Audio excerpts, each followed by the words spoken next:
Good morning, Merry Vlogmas. Welcome to Bookmas. I'm so excited for today's video because I will be reading Christmas romances in 24 hours.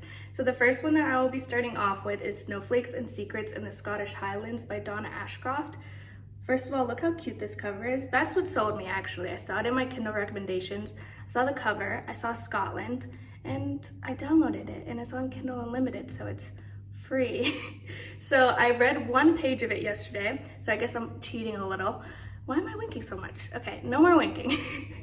It is about Mary Mackenzie, which I'll have to get over how cheesy that name is, and she is house sitting for her aunt in Scotland. And I think she just got over a breakup, so you know she's newly single, and I think she falls in love with a veterinarian, which is really intriguing and endearing. So I'm really excited. It's about 8:30. I'm going to make some tea and check in when I've made some progress.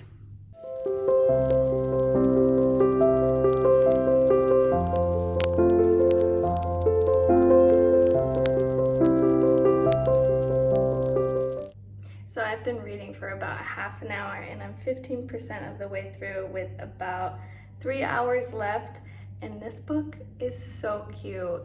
So I didn't mention before, but the place in Scotland where she's staying is called Christmas Village and her house is called Chestnut Cottage. I mean, that's just the cutest thing ever in the whole entire world. So she has met the vet now and he helped her with all of her animals because her aunt's house has a ton of animals like chickens, a turkey, a rabbit, a cat, maybe more. So she is interested in taking care of all of them and she needs a little help. So that is where the story is right now. I really like the vet. His name is Theo Ellis, I think. Theo Ellis Lee, and he is grumpy, but I like how the author kind of describes why he's grumpy and that he's actually angry at himself for it. Because he's felt such a visceral reaction to Mary, and that's why he was kind of coming off standoffish and blah blah blah. Because I feel like a lot of romances, the men are just grumpy for no reason and you don't really get a little bit of their mind and thinking when they're being grumpy. So I like that aspect. It feels a lot more endearing, I guess, when it's like that, when you know their rationale and that they don't mean to. So that's where I'm at. I can't wait to continue. It is so cute, and yes, I'm excited.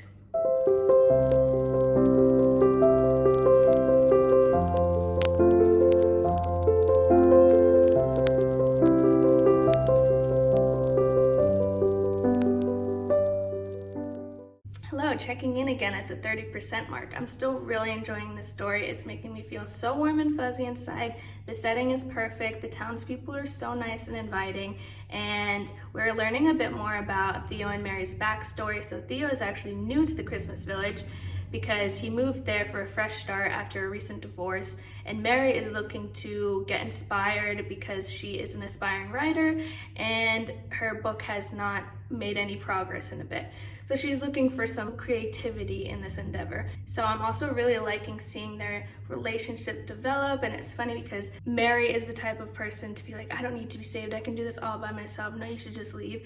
And Theo is the type of person who's like, I don't want a woman who wants to be saved. So that's fun and quirky and cute. And they also, their family dynamics, all of their parents are dead.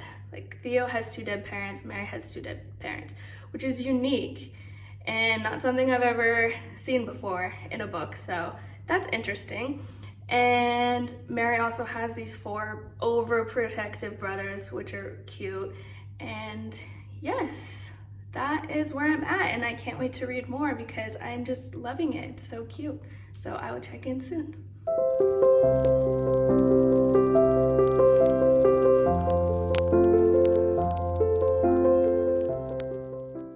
I'm 50% of the way through the book now and things are happening. So I won't go too much into the plot, so I won't spoil anything, I'll keep it vague, but they're on this Christmas mission, which is really cute. And it's also including this format that I don't really like in books where it is actually giving the excerpts from the book that Mary is writing. I don't know, in books when it actually includes things like that or newspaper clippings and stuff, I just don't like reading that.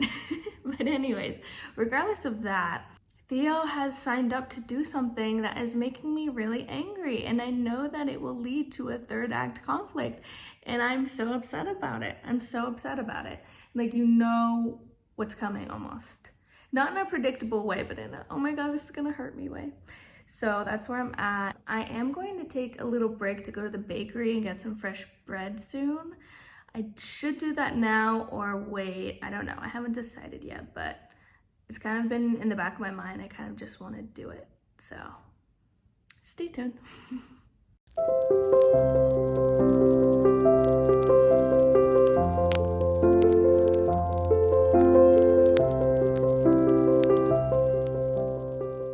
I did make it out for some fresh bread, so that was nice and successful. I also did a little walk, and I have just been reading. So now I am 80% of the way through Snowflakes and Secrets in the Scottish Highlands.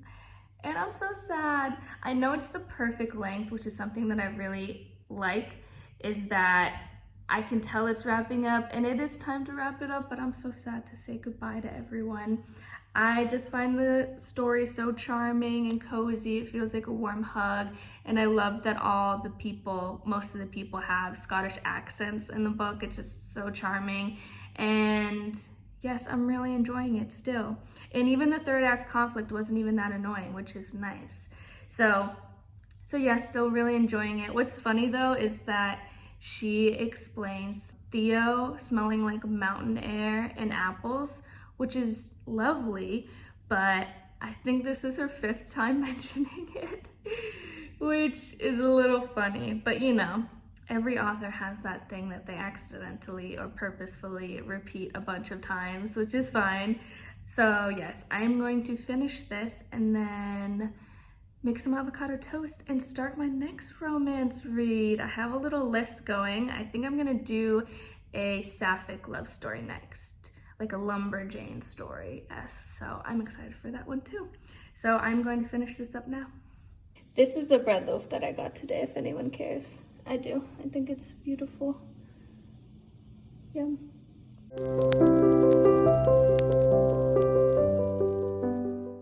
I just finished and I was not emotionally prepared because I thought I had at least 11 minutes left and it was feeling like the end, and I went to the next page. I was like, is that the end? And it was. So I really like this book. Like I've been saying, I think it's a 4-star for me. I enjoyed Theo and Mary and how they foil each other. I like their journey to love. I love the setting and the fact that she had all these animals and that he was a vet. I also like the Scottish setting, and they're on this cute little Christmas mission that wrapped up in the end. Haha, that's a pun if you've read it.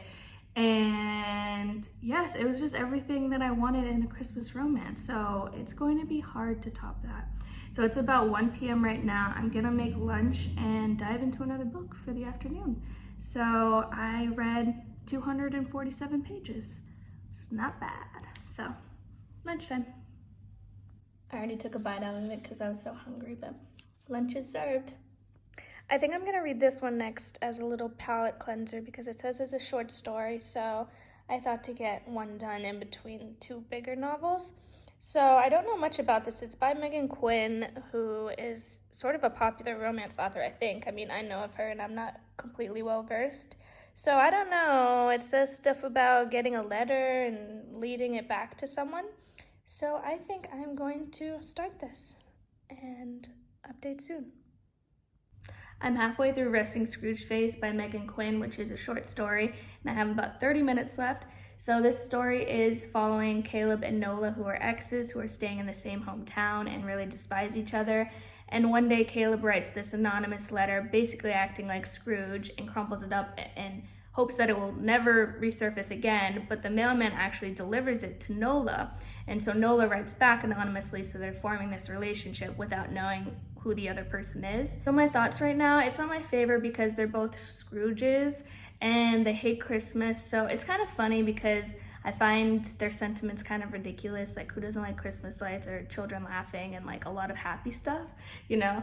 So it's kind of entertaining in that way, but yeah, I think it's just a nice palate cleanser because the last book that I read was so good that it will feel like the next book will be even better because I'm reading this. And it's also like alternating POVs between chapters, which is interesting. And right now it's literally just giving me the letters back and forth, back and forth. I don't even know if it'll go back to POVs. I think it will. But yeah, like I said before, I don't really like that format in books. So yeah, not really vibing with this, but that's okay. It'll just make me more thankful for the next book. So I'll keep reading and finish it.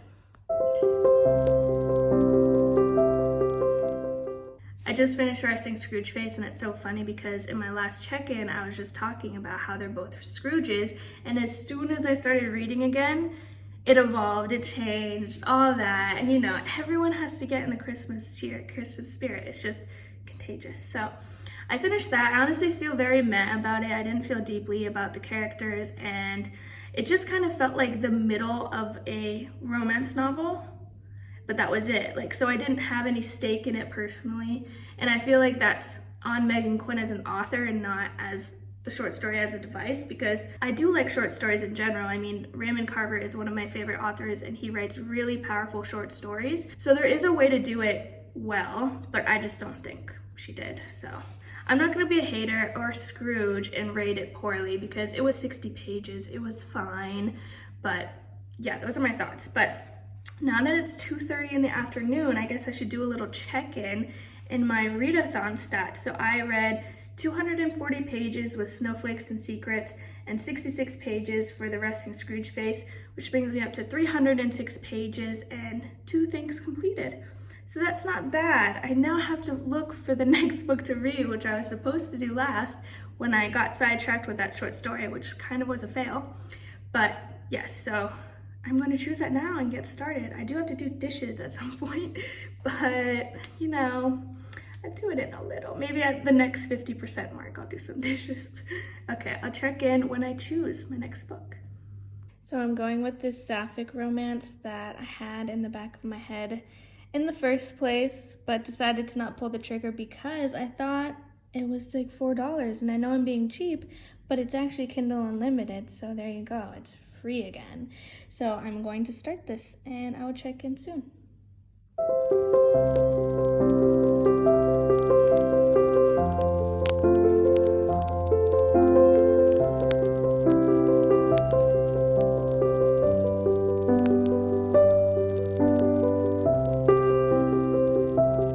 It's about 4:30 right now and it's already dark, which is so sad, but I am about 25% of the way through In the Event of Love by Courtney K, and I have about 3 hours and 20 minutes left. So my first impression so far, so this follows Ross and Rachel. Ross is an event planner in New York City, and she is really ambitious in her career, but something happens that leads her back to her hometown where Rachel is, and they dated before and something happened, but this is a second chance love story. Ross is going back and rekindling all of her relationships, and it also focuses on saving the tree farm from corporate greed and gentrification, which is a fun plot point. So I am enjoying it. I wasn't sure if it was for me because personally I don't really like to read about women whose sole identifier is being ambitious in their career. It's just not relatable or enjoyable for me to read about personally. Like Book Lovers, for example, was like that. So I almost switched, but then their moment when they meet in the hometown was so cute. I just had to keep reading, and the other characters in the story are funny and interesting too. So yes. I also enjoy that we get a glimpse of Ross's life before she makes it to the hometown, because usually with these romances, you know, you learn, oh, this thing happened and that's why I'm here. The book starts off where Ross is still in New York and she goes through something traumatic and goes home. So I like that aspect because usually you don't get to see the beginning part. Also, we learn that Ross has a dead parent, which I think is being used in a lot of these romance stories as a lazy way to show that characters have been through something or have depth in some way. I don't know, I just find it really irksome. I don't think it's necessary for all these characters to have dead parents. Like, I don't think it's that necessary. But anyways, all of that aside, I am enjoying it so far, so I'm gonna keep reading and check in later. I have some ambiance with this lamp right here, so if I look funny, it's actually intentional. So I am 50% of the way through In the Event of Love In the Event of Love.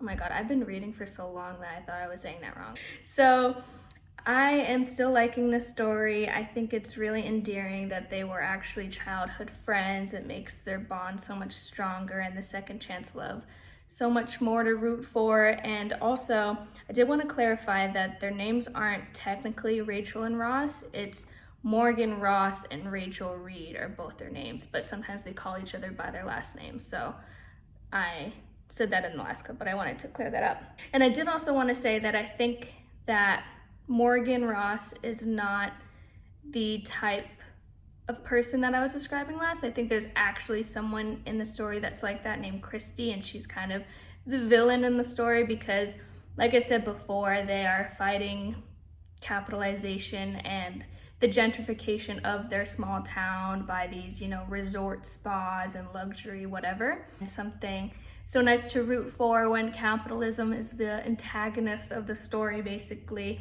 And you also learn more about why Rachel Reed feels so strongly about keeping the farm and her personal life, which was really heartwarming. And I just am rooting for everyone in the story, and we shall see what happens next. So I'm going to make some dinner. I don't know what I'm gonna make, either a vegan burrito or pasta with like a garlic tomato bread. I can't decide, but those are my plans. So I'll check in with maybe a little cheeky dinner video. So I'll check in soon. Dinner is ready. I'm having some pesto pasta with some tofu basil, garlic, tomatoes, and a slice of toast with butter. And I'm also watching Reagan from the Cruise Project as a little break.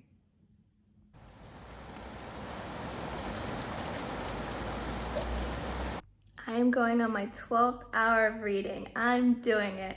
And I am 75% of the way through in the Event of Love, which in the last clip I kept saying in the invent, which could kind of show you how tired I was getting. But anyways, I'm 75% of the way through and I'm still really liking the story.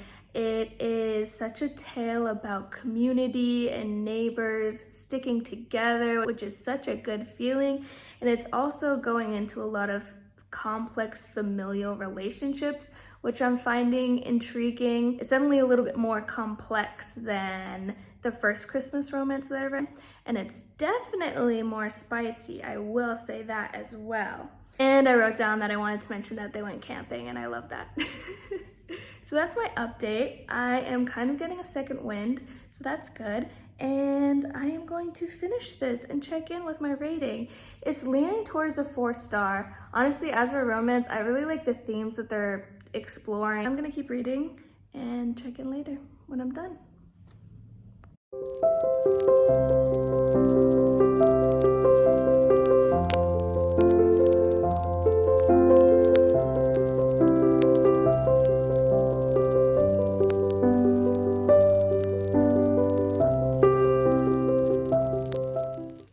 It's 9 p.m. and I finished my book, and I think I'm going to rate it 4 stars. It's definitely a strong Christmas romance for me. I like that it delved into some deeper topics because I feel like a lot of Christmas romances stick to fluff, which is good and fun, and that's what we want sometimes. But I like that this didn't stray away, and I really like the theme of community in this book as well. I like that it was a sapphic romance, and I really enjoyed the growth and the overall journey that I took with this book. So let's talk about some statistics for tonight. So I have read 608 pages between 2 books and 1 short story. I gave 2 books 4 stars and the short story I didn't rate. So yes, I'm feeling a little bit tired, if you can tell or not. And I think I'm gonna watch the France versus Morocco game in the World Cup, or the end of it, and take off my makeup, get into bed, and probably download Icebreaker and read a little bit of that and finish that in the morning. Or if not that book, then another book. But I'm gonna take it easy tonight. I'm not gonna stay up super late because I'm a bit tired, and I'm proud of myself for finishing 2 books at least. So yes, that is where my plans stand. Instead of Icebreaker, because that was $10 on Kindle and I didn't realize, and I just didn't really feel in the mood for a sports romance, I just feel in the mood for a nice Christmas hug. So I downloaded another Kindle Unlimited read called Christmas in the Little Irish Village by Michelle Vernell, and I heard that it is so humorous and really shows you Irish culture, which I'm excited about. So this is the vibe before I fall asleep, and I think that's just perfect.